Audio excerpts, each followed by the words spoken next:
Carlos Francisco Sergio Mujica Echagüe nació en 1930. Era hijo de una familia de la clase alta porteña. Su padre era un político conservador que llegó a ser canciller del gobierno de Frondizi. Este hombre alto, rubio, de ojos celestes, con físico de deportista, pudo haber sido un niño bien, pero eligió otro rumbo para su vida. De la posición económica que venía Mujica, él cambió toda la cunita de oro por estar en la villa con su gente. Esto creo que lo marca en la historia, ¿no? Mi padre Mujica lo conocí mucho y lo admiré mucho. No compartía sus ideas, pero admiraba su carácter.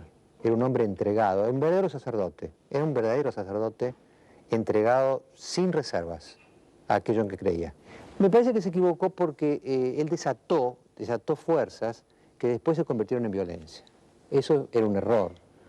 Después de estar un año junto a los hacheros, volvió a Buenos Aires y fue designado para ejercer su ministerio en un lugar acorde a su clase social, la parroquia Nuestra Señora del Socorro, ubicada en pleno barrio norte.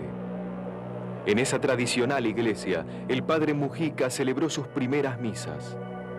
Allí, Mujica debió enfrentar también sus primeros conflictos con algunos laicos, quienes no aceptaban sus referencias al compromiso social del cristianismo y consideraban que se metía demasiado en política. Una de las situaciones más engorrosas tuvo lugar el 7 de julio de 1963, día en que Arturo Illia se impuso en las elecciones presidenciales gracias a la proscripción que pesaba sobre el justicialismo.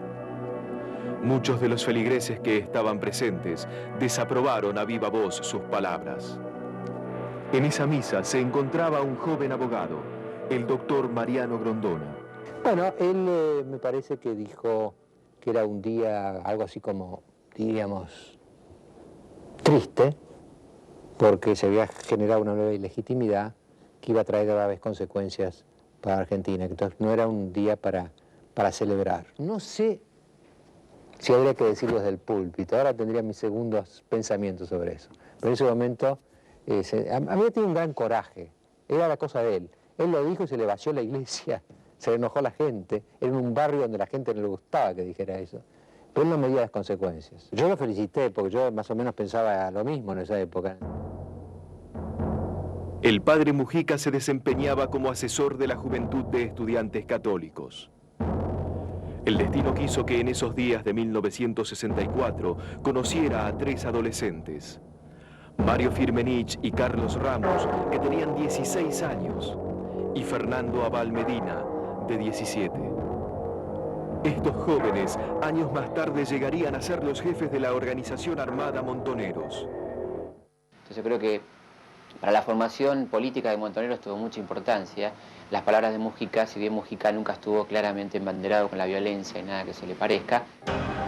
En esos años, el padre Mujica comenzó a ejercer su ministerio en una casilla de madera que hacía las veces de parroquia en la Villa de Retiro. En esa enorme villa vivían hacinadas 20.000 personas, un 60% provenientes del interior y el resto paraguayos y bolivianos. En la villa, la figura del cura Rubio crecía día a día a través de hechos concretos a favor de los villeros.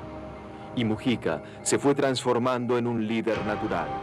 Era un excelente árbitro y también era un excelente boxeador, ¿viste? Porque si alguno se confundía de que por ser padre no lo quería llevar por delante, también era un tipo que pegaba fuerte. Y bueno, nosotros lo criamos en esa forma de vida, de todas las picardías que le hacíamos y siempre tenía el consejo listo en la punta de la lengua para darnos, para retarnos cuando le tomábamos el vino también, ese vino rico que tiene locura. Y también te digo que Carlos usaba unos zapatos que tenían la punta de acero, dolían cuando te pegaba unos goleos. El padre Carlos lograba muchos beneficios para sus villeros. Cuando era necesario, sabía hacer valer su pertenencia a una familia aristocrática y conseguía muchas donaciones. También supo rodearse de un equipo de médicos, abogados y artistas que lo seguían y colaboraban en la villa. Muchos de ellos sufrieron persecuciones durante la última dictadura militar, y algunos engrosaron las listas de desaparecidos por el solo hecho de haber colaborado con su trabajo social. Mujica pasaba mucho tiempo en la villa, pero continuaba viviendo en un barrio Paquete, en el mismo edificio en que vivía su familia. Mientras sus padres vivían en el segundo piso con grandes comodidades y ama de llaves, cocinera y chofer, él prefería una vida austera en una pequeña habitación que había en la terraza del edificio. Allí mismo le colocaron una bomba en 1971 que destrozó una puerta. En 1967, el enorme desgaste que le provocaba su intensa actividad diaria y su relación con una de sus más estrechas colaboradoras que se había enamorado del cura Rubio, lo llevaron a plantearse la necesidad de irse de Buenos Aires. Entonces, decidió instalarse por un año en París. El padre Mujica se encontraba abocado a sus estudios en París, cuando sorpresivamente llegó a esa ciudad la mujer por la que había huido del país. Luego de varias charlas con ella, las cosas quedaron claras y la mujer regresó a Buenos Aires.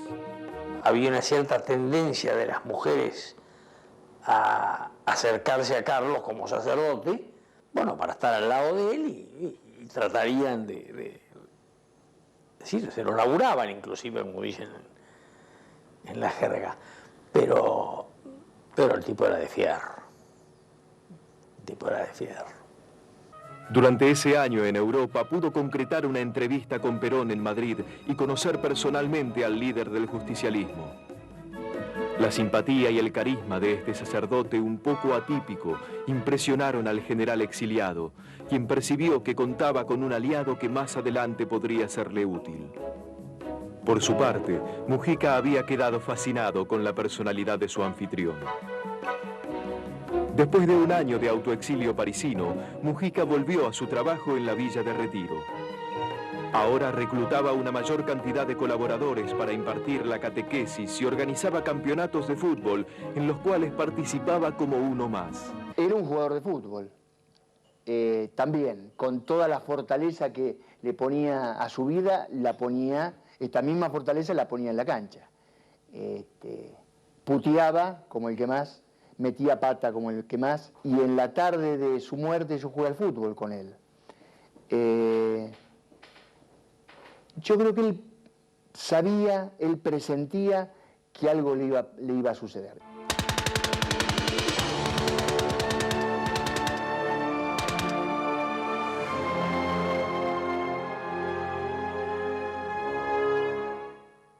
En 1968 nació el Movimiento de Sacerdotes para el Tercer Mundo, integrado por más de 400 religiosos progresistas.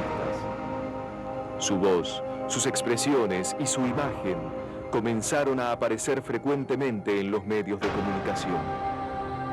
El padre Mujica era el rostro más visible del movimiento.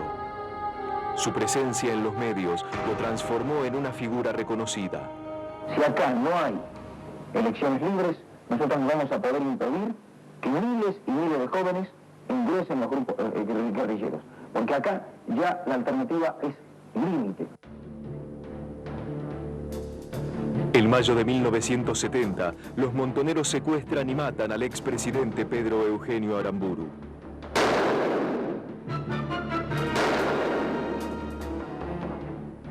Su cadáver aparece en la estancia La Selma, que pertenecía a los padres de Carlos Ramos, quien junto a Firmenich y a Val Medina había participado directamente en el crimen. Aquellos adolescentes que habían compartido junto al padre Mujica su misión en el Chaco santafesino, ahora eran los jefes de la organización armada Montoneros, y esos jóvenes católicos habían matado a un hombre.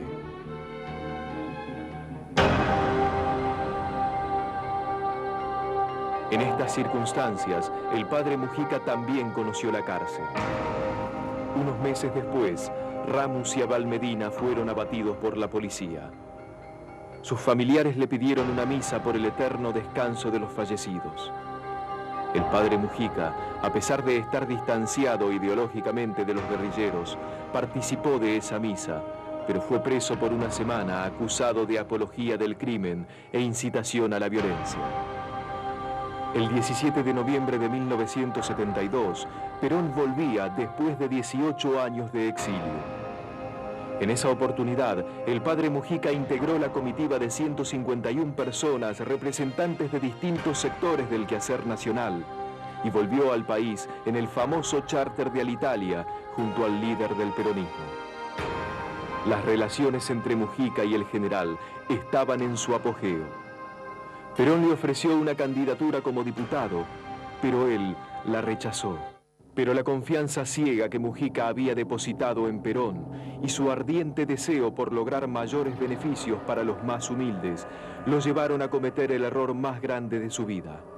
Finalmente, aceptó un cargo como asesor no rentado del ministro de Bienestar Social, el nefasto José López Rega, fundador de la banda armada de derecha llamada AAA, que comenzaba a actuar con mayor ferocidad.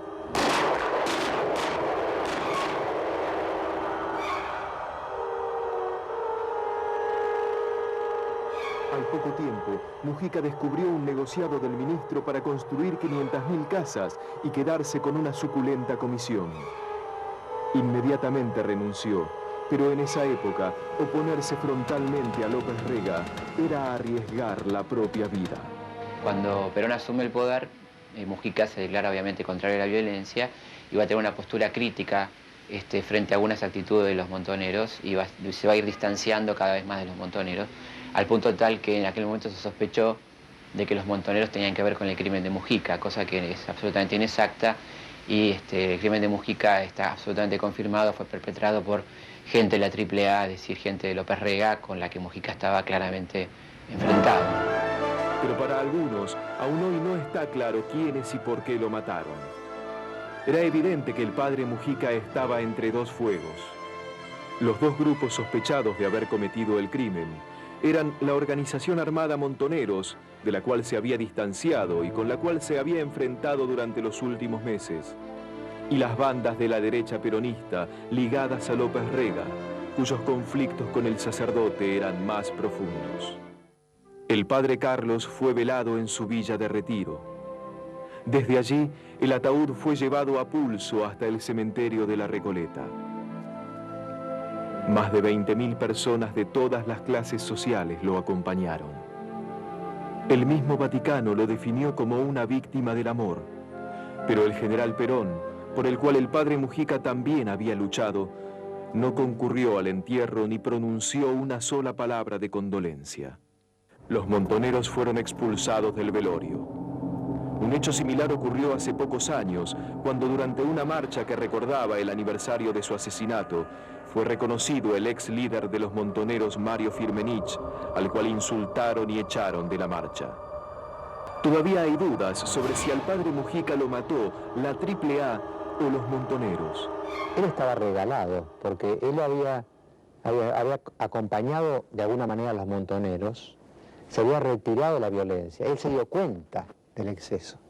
Entonces, cuando se retiró de la violencia y quedó como al margen de los montoneros, podían matarlo, o los montoneros, o el López Reguismo haciendo ver que lo mataron los montoneros. Él estaba regalado ya. De lo que no cabe duda es que la figura del padre Carlos Mujica sintetiza las contradicciones de la generación del 70, cuando los hombres y mujeres de la Argentina sintieron que realmente estaba en sus manos cambiar la historia.